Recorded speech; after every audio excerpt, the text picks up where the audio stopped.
Assalamualaikum warahmatullahi wabarakatuh. Salam sejahtera untuk kita semua.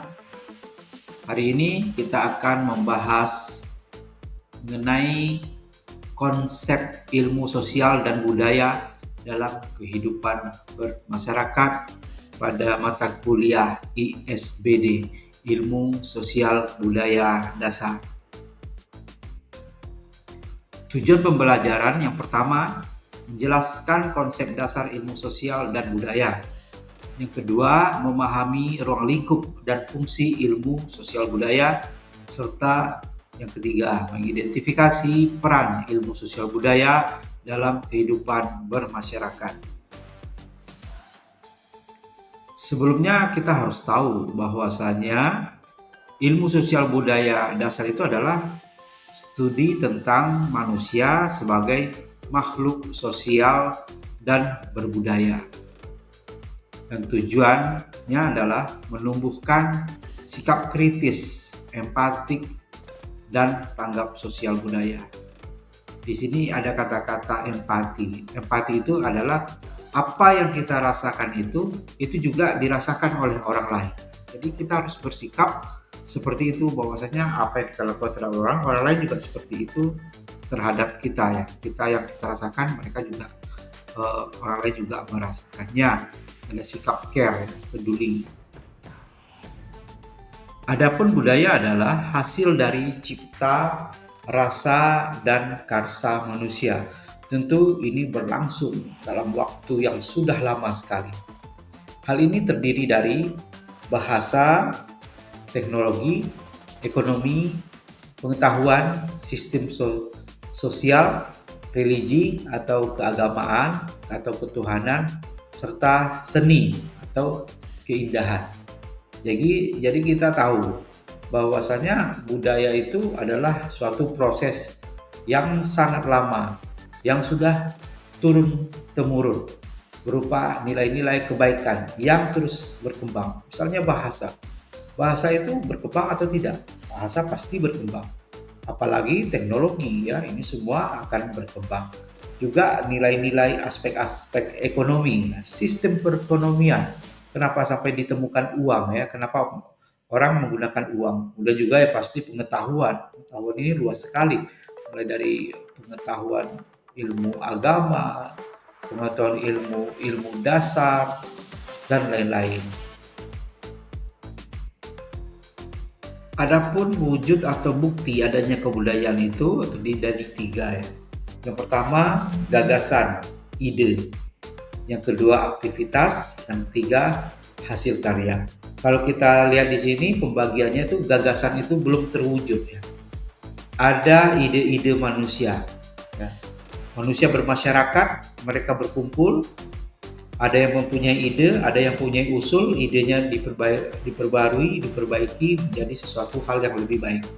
Kemudian ada aktivitas. Aktivitas ini berkegiatan. Tentu saja aktivitas ini ada ketika manusia itu bersinggungan satu sama lain, baik secara individu, kemudian juga secara masyarakat. Maka muncullah hasil karya. Ini dibahasakan sebagai artifak. Jadi hasil karya itu ya bisa jadi itu adalah berupa produksi barang, bisa juga hasil karya seni ataupun peraturan-peraturan yang berlaku di masyarakat yang sudah bisa diterapkan dan dirasakan langsung oleh masyarakat. Adapun ilmu sosial adalah studi tentang masyarakat dan interaksi sosial. Kita lihat ada perbedaan antara ilmu-ilmu, cabang-cabang ilmu. Sini ada ilmu sosial. Jadi yang mengatur, yang mempelajari tentang kemasyarakatan dan hubungan antar individu, antar manusia, atau disebut juga interaksi sosial. Ada cabangnya lagi ilmu sosial ini. Di antaranya sosiologi, antropologi, ilmu politik, hukum, serta ilmu ekonomi. Kalau dulu kita membaginya menjadi ilmu sosial dan ilmu alam atau fisika kimia. Ilmu sosial ini adalah ilmu yang membahas tentang kemasyarakatan, bukan terhadap fisik suatu benda, tapi sosial pada suatu individu dan masyarakat sebagai manusia, kumpulan dari manusia-manusia. Berikut interaksi sosial dan sistem sosial. Interaksi ini adalah hubungan ya. Kita dengan orang lain itu berinteraksi ya, berhubungan, melakukan komunikasi, bagian dari interaksi ya. Kemudian ini ada interaksi sosial, itu adalah dasar hubungan dari manusia. Interaksi sosial manusia dengan manusia, manusia dengan masyarakat, interaksi ya. Ada persinggungan. Kemudian juga sistem sosial. Di sini ada bagiannya yakni keyakinan, tujuan, norma, status, dan peran. Kita bahas satu-satu.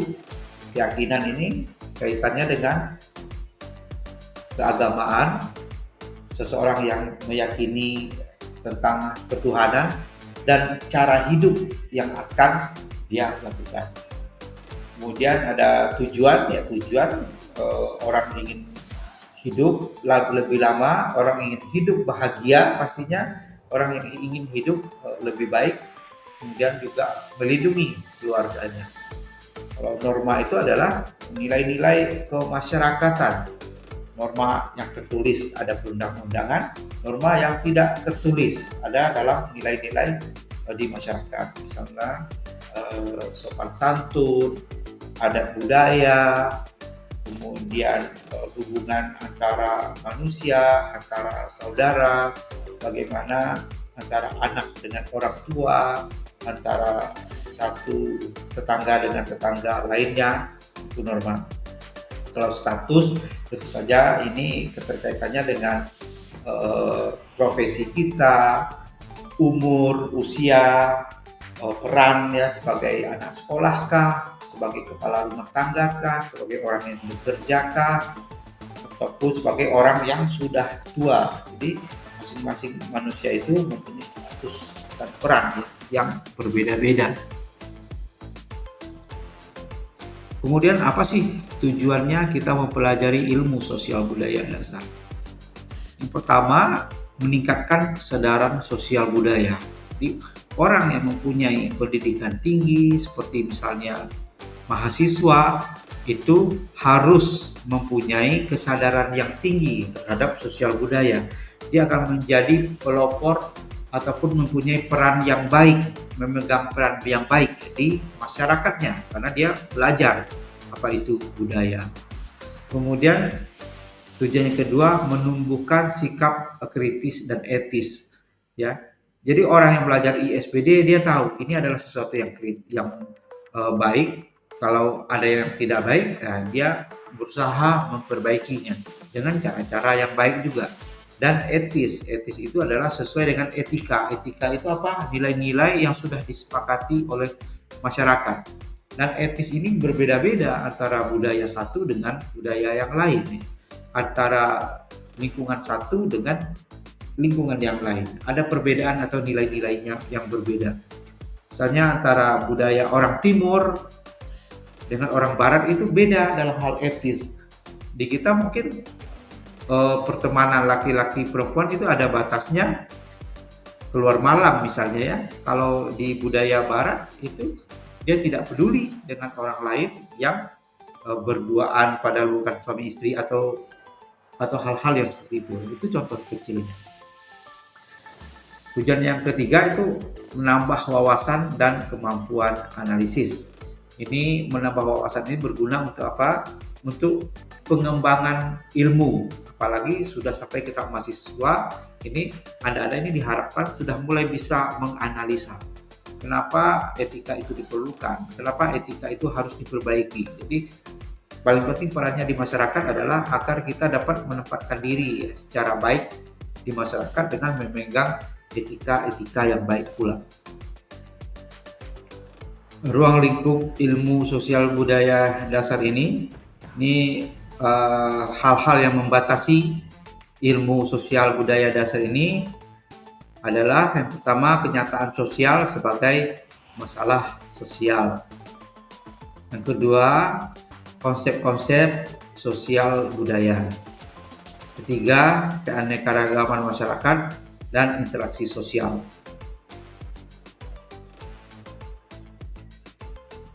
Fungsi dari ISBD memberikan dasar pemahaman masalah sosial budaya, kemudian meningkatkan kepekaan dan daya tanggap, serta yang terakhir alat pemecahan masalah apabila terjadi masalah sosial budaya.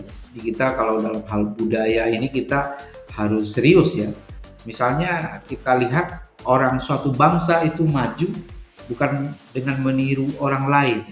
Suatu bangsa itu menjadi maju ketika mereka menggali sendiri nilai-nilai budaya yang ada pada diri mereka. Seperti bangsa Cina ya sekarang, negara Cina, bangsa Cina itu sangat maju sekarang. Jadi kenapa mereka begitu ya? Karena mereka menggali nilai-nilai dari mereka sendiri. Tidak ada bangsa maju karena meniru orang lain. Kita lihat mereka sangat kuat memegang budaya mereka. Kita lihat dari nama-nama ya, nama-nama orang-orang di Cina itu mereka mempertahankan nama-nama asli mereka. Kita tahu sendiri nama-nama mereka. Kemudian juga bangsa Jepang ya. Jepang negara maju setelah mereka hancur pada bom atom bom atom di Perang Dunia ya. Mereka bangkit, mereka bersatu, kemudian mereka cari nilai-nilai yang kelebihan yang ada di masyarakat, misalnya kedisiplinan dan lain-lain, sehingga pada akhirnya mereka dengan budaya mereka sendiri mereka berhasil menjadi negara maju. Dan Jepang juga ya, contoh saja nama-nama orang Jepang itu tidak ada yang namanya kebarat-baratan atau nama-nama yang lain ya, mereka pakai nama asli mereka di situ identitas mereka sudah terlihat. Nilai dan norma sosial.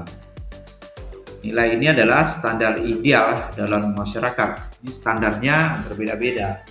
Jangankan dalam suatu negara, dalam suatu daerah budaya itu standar nilai masyarakat juga berbeda-beda. Kemudian norma adalah aturan tingkah laku berdasarkan nilai-nilai masyarakat tadi. Norma-norma hukum. Norma ini ada yang tertulis, nilai juga begitu ya, ada yang tertulis, ada juga yang tidak tertulis. Berikut adalah beberapa istilah dari perubahan sosial budaya. Yang pertama, evolusi. Evolusi itu mengacu pada perubahan bertahap dan progresif dalam suatu sistem, termasuk budaya dari waktu ke waktu. Jadi ada perubahan yang bersifat alami, tidak direncanakan, ada juga yang dimodifikasi, kemudian ada adaptasi atau adopt ya, meniru ya, bahkan pergantian unsur-unsur budaya. Kemudian difusi. Difusi itu proses penyebaran unsur-unsur budaya seperti ide, praktek, dan artefak. Ada penyebaran ya dari satu kelompok atau masyarakat ke kelompok masyarakat lain. Bisa dari cara kontak langsung, perdagangan, migrasi, dan lain-lain. Kemudian akulturasi itu adalah proses penerimaan dan pengolahan unsur-unsur budaya asing ke dalam budaya asli suatu masyarakat tanpa menghilangkan ciri-ciri khas budaya aslinya. Ini ya, menyerap yang baik-baik ya. Akulturasi itu menyerap. Kemudian asimilasi, proses penggabungan dua atau lebih kebudayaan, di mana unsur-unsur budaya asing diserap sepenuhnya dan menghilangkan ciri khas budaya asli. Ini asimilasi, ini perubahan. Mungkin budaya aslinya sudah ketinggalan zaman, tidak bisa lagi, ya sudah diasimilasi saja, ya. Diambil saja budaya orang lain. Kemudian enkulturisasi adalah proses belajar dan mewariskan budaya dari generasi ke generasi pada suatu masyarakat. Ini adalah individu mempelajari norma nilai kepercayaan dan perilaku yang berlaku dan tempat mereka dibesarkan. Sedangkan terakhir inovasi, ya kita tahu inovasi adalah proses menciptakan atau memperkenalkan sesuatu yang baru, baik itu ide, teknologi, praktik atau produk. Inovasi itu biasanya lebih baik ya, perbaikan-perbaikan. Dalam hal konteks budaya dapat merujuk pada penciptaan unsur-unsur budaya atau modifikasi unsur-unsur budaya yang sudah ada. Lalu apa peran budaya dalam kesehatan? Tentu hal ini sangat erat kaitannya. Misalnya pengaruh budaya terhadap kehamilan, persalinan, nifas KB, ya ini kita mempelajari di mengenai kekhususan jurusan kebidanan.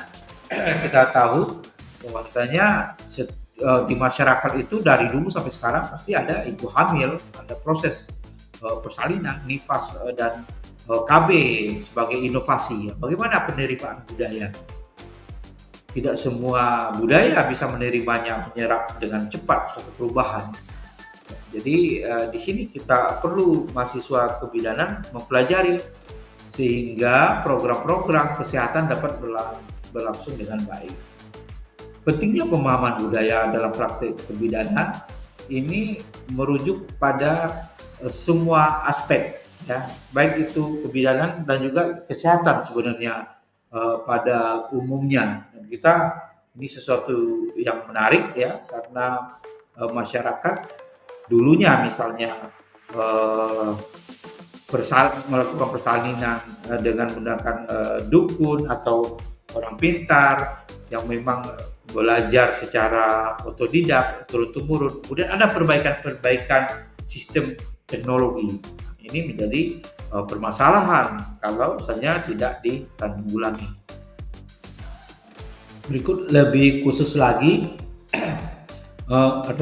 relevansi atau hubungan ISBD dengan mahasiswa kebidanan. Ini adalah di mana mahasiswa kebidanan harus mampu memahami latar belakang budaya pasien. Untung saja kalau misalnya Anda seorang bidan, kemudian Anda praktik di daerah Anda sendiri yang punya budaya yang sama.